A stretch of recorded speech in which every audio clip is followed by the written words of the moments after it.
పైన యేసుక్రీస్తు నామములో వీడియో చూస్తున్న సహోదరులకు వందనాలు, శుభములు. ఈరోజు ఒక ప్రాముఖ్యమైన సంగతి దేవుని కృప.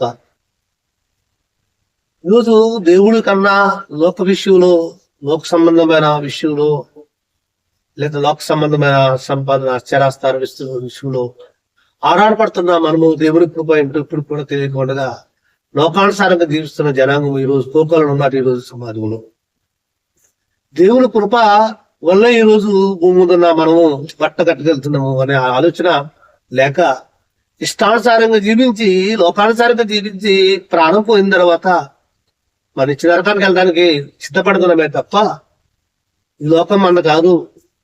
యాలు కాకపోతే రేపైనా దేవుడున్న లోకం ఒకటి పరలోకం ఉంది. ఆయన కృప వల్ల ఈ రోజు మనం భూమి మీద బ్రతుకున్నాం.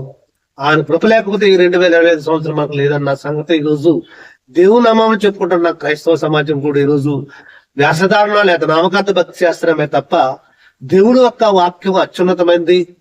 యేసుక్రీస్తు యొక్క అత్యున్నతమైన వాడు. యేసుక్రీస్తు ద్వారానే మనం పరలోకం చేరాలి.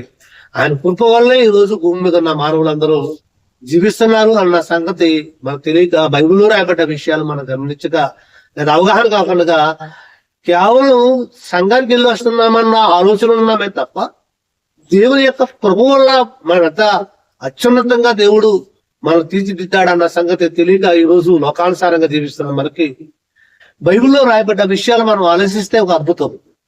లోకంలో ఏదైతే గొప్పదని మనం అనుకుంటున్నామో, ఏదైతే గొప్పదని మనం అనుకుంటున్నామో అవి కూడా మనకు కూడా రావు. ఈ లోకం కూడా శాశ్వతమైనది కావు. మనం ఏదైతే సంపాదించామో అది కూడబెట్టామో అది కూడా మనకు కూడా రానప్పుడు వీటి కోసమే ప్రయాసపడుతున్నామే తప్ప దేవుడి కోసం మనం ప్రయాసపడాలి. అందుకే దేవుడు మనకి కాపాడుతున్నాడు. ఆయన కృప వల్లే ఈ రోజు మనం జీవిస్తున్నాము అన్న ఆలోచన సమాజంలో లేకుండా చూసి లోకం చూసి మనం ముడిచిపోతున్నామే తప్ప లోకం శాస్త్రమైనది కాదు. కాబట్టి బైబిల్లో ఒక అద్భుతమైన మాట రాయించాడు పౌలు గారు. అపోస్తుడైన పౌలు రోమిలికి రాసిన పత్రికలో సర్వమానవాళి గురించి చెప్తూ ఒక అద్భుతమైన మాటను మనకు పరిచయం చేస్తున్నాడు. రోమాపత్రిక 3వ అధ్యాయము 23, 24 వచనాలు చదివితే మనం రోమాపత్రిక 3వ అధ్యాయము 23 వచనం, ఏ భేదము లేదు, అందరూ పాపము చేసి దేవుడు అనుగ్రహించిన మహిమను పొందలేకపోతున్నారు. కాబట్టి నమ్మువారు ఆయన కృప చేతనే క్రీస్తునందలి విమోచన ద్వారా ఉచితముగా నీతిమంతులుగా తీర్చబడుచున్నాము అన్నాడు. ఒక అద్భుతమైన మాట రాబడింది. భూమి మీద మనం అందరూ ఏ భేదం లేదు, అందరూ పాపం చేసి దేవుడు అనుగ్రహించిన మహిమను పొందలేకపోతున్నారు. ఆ దేవుడు అనుగ్రహించే మహిమే ఆయన కృప.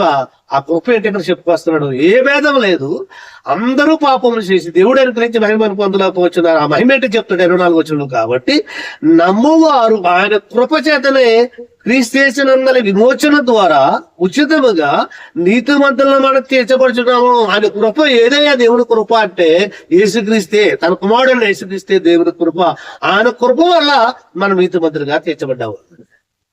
వేళ ప్రసంగాలు వింటున్నాడు. ఈరోజు నేను చిన్నప్పటి నుంచి క్రైస్తవుడు చెప్పుకుంటున్నాడు. సంఘానికి వెళ్తున్నా మనం ఎక్కడేసి గొంగలి అలా ఉన్న పరిస్థితి. నమ్మామంటున్నాడు, లేకపోతే లోక విషయంలో ఆనందపడుతున్నాడు.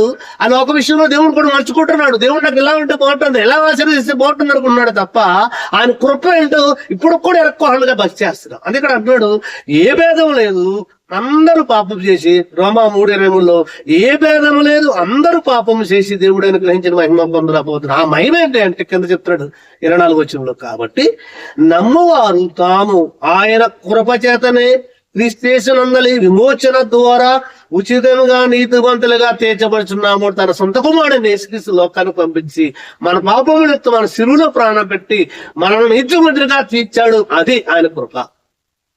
ఈ రోజు ఏదైనా మనం ఏం చేస్తే అయ్యా నా గొప్ప లెక్కేస్తున్నాం, ఏదైనా కొంచెం ఆపద ఉంటే మన దేవుళ్ళ లెక్కేస్తున్నాం తప్ప తన కుమారుడిని యేసుక్రీస్తుని మన కోసం శిలువలో ప్రాణం పెట్టాను, భూమికి పంపించి ఆయన 33 సంవత్సరాల నుండి మన కోసం శిలువలో ప్రాణం పెట్టి మనందరి పాపం నుండి విమోచించాడు. ఆ ఉచితంగా మన నీతిమంతులుగా తీర్చబడ్డాడు అంటాడు. ఇంతకన్నా గ్రేట్ ఏంటండి ఆలోచిస్తే 24 వచనంలో.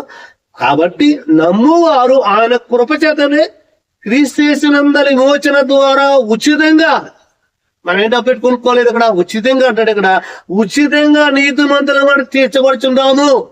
అది ఆయన కృప. యేసుక్రీస్తు కనుక శరీరధారిగా మొదటి శతాబ్దంలో భూమికి వచ్చి స్థిరులో ప్రాణం పెట్టకపోయి ఉంటే ఈరోజు సర్వమానవాళికి మరి రక్షణ మార్గం లేదు. ఆయన కుమారుడిని లోకాలు పంపించాడు కాబట్టి ఆయన కృపేంటో ఆయన కుమారుడిని యేసుక్రీస్తు వచ్చి వ్యక్తపరిచాడు. మనందరి కొరకు ప్రాణం పెట్టాడు. ఆయన మనమందరిని పాపాన్ని విమోచించడమే కాదు, ఆయన కృప వల్ల మనం నీతిమంతులుగా తీర్చబడ్డాడు అన్నాడు. ఒక మాట మరోసారి ఇదే పౌలు తీతుకు రాస్తూ ఇక్కడ కూడా ఒక అద్భుతమైన మాట రాయబడింది. తీతు పత్రిక 3వ అధ్యాయము అపోస్తుడైన పౌలు తీతుకు రాసిన పత్రిక 3వ అధ్యాయం 5వ వచనము ఆలోచిస్తే, మనము నీతిని అనుసరించి చేసిన క్రియల మూలంగా కాక తన కనికరము చెప్పుననే పునర్జన్మ సంబంధమైన జ్ఞానము ద్వారా పరిశుద్ధాత్మ మనకు నూతన స్వభావము కలుగజేయడం స్వభావం ద్వారా మనలను రక్షించాను. మనం ఆయన కృప వల్ల, 6వ వచనంలో, మనం ఆయన కృప వలన నీతిమంతుల మన తీర్చబడి నిత్య జీవనం కూర్చొని నిరీక్షణ బట్టి దానికి వారసులకుటకు అన్నాడు. మనం ఆయన కృప వల్ల నీతిమంతులుగా తీర్చబడ్డాం. ఎంత ఆధిక్యత అండి ఈరోజు. కృప అంటే గ్రేస్ ఆఫ్ గాడ్ అని ఇంగ్లీష్ మాట్లాడుతాం కదా. గ్రేస్ ఆఫ్ గాడ్ ఏంటయ్యా గ్రేసు, ఏంటయ్యా కృప, సర్వమానమైనది ఏంటి, దేవుని కృప ఏంటో ఇప్పుడు కూడా మనం తెలియకోకుండా లోక విషయం ఆ రాజకీయాలకే లోక విషయాలే మాట్లాడుతున్నామే తప్ప ఆయన కృప వల్ల ఈ రోజు మనం బ్రతుకుతున్నాం. ఎన్ని యాక్సిడెంట్ తప్పించుకుంటున్నాం, ఎన్ని రోగాల నుండి తప్పించుకున్నాం, ఎన్ని కరోనా వైరస్ నుంచి తప్పించుకుంటూ వస్తున్నాడు. ఆయన మనల్ని ఈ లోకంలో అన్ని విషయంలో దాటుకుంటూ తీసుకొస్తున్నాడంటే ఆయన కృప కూడా మనకు అర్థం కదా. ఆయన కృప వల్ల, ఆయన కృప ఏదంటే, దేవుని కృప ఏదంటే యేసుక్రీస్తే. ఆ యేసుక్రీస్తు కృప వల్ల మనం నీతిమంతులుగా తీర్చబడ్డాం.